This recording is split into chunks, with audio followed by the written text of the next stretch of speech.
And we welcome back Steve Newman to our weekend shows here on ABC7. And Steve, not dealing with too many tornadoes, rain, but a lot of heat today. A lot of heat. And Wendy's taking the weekend off. She'll be back next week. And boy, what a time to be out in the sun. It's just broiling on top of you. Let's take a look at what it did look like. If you got some breaks from the clouds, it was nice. And there was one passing shower that just skirted downtown Sarasota, moving offshore during the day.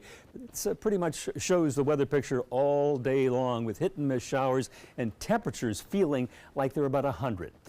Right now at Sarasota Bradenton Airport, 92, and believe it or not, there's actually a lower amount. The dew point is drier right now, down to 69. We were in the 70s the last few days, so the humidity is 47%. So it shouldn't feel as warm as it does, but boy, if you're out in that sun just beating down on you, it was a very hot day.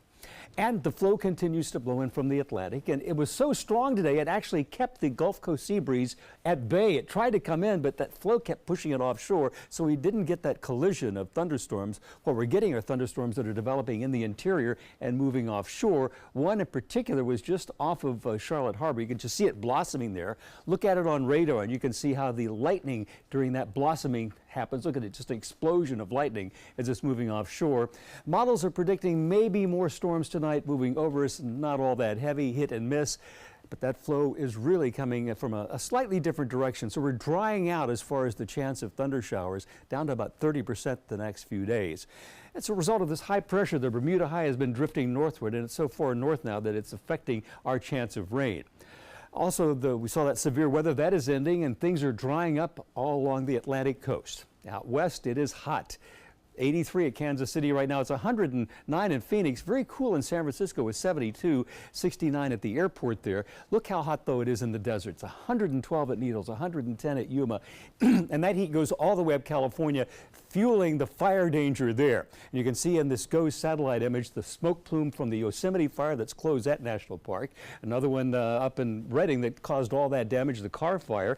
And this fire in the northern part of the wine country today has been producing a plume of smoke, and you can just see it blossoming. That's Clear Lake right there, the wine country, Napa down through there.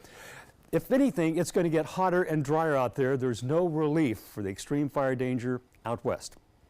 Go from the heat and dry to the tropics, and things are looking relatively quiet across the Atlantic and should continue to do that.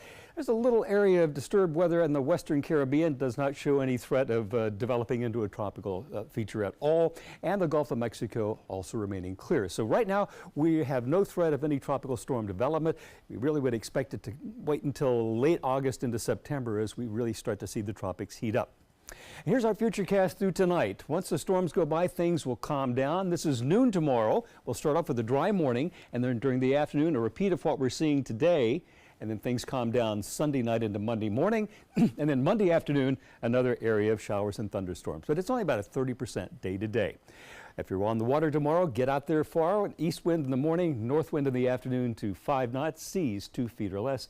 Band inland waters a light chop. That beach temperature, if you can find a beach that does not have respiratory problems because of red tide, it'll be 90 degrees. Here's a 7-day outlook, and it shows that 30% chance of showers and thunder showers will last right on through the early part of the week, perhaps a little higher amount on Wednesday, Thursday, and next weekend maybe a greater chance of thunderstorms. But with these temperatures hovering in the low 90s, it's going to feel more like 100 each and every day. Adam?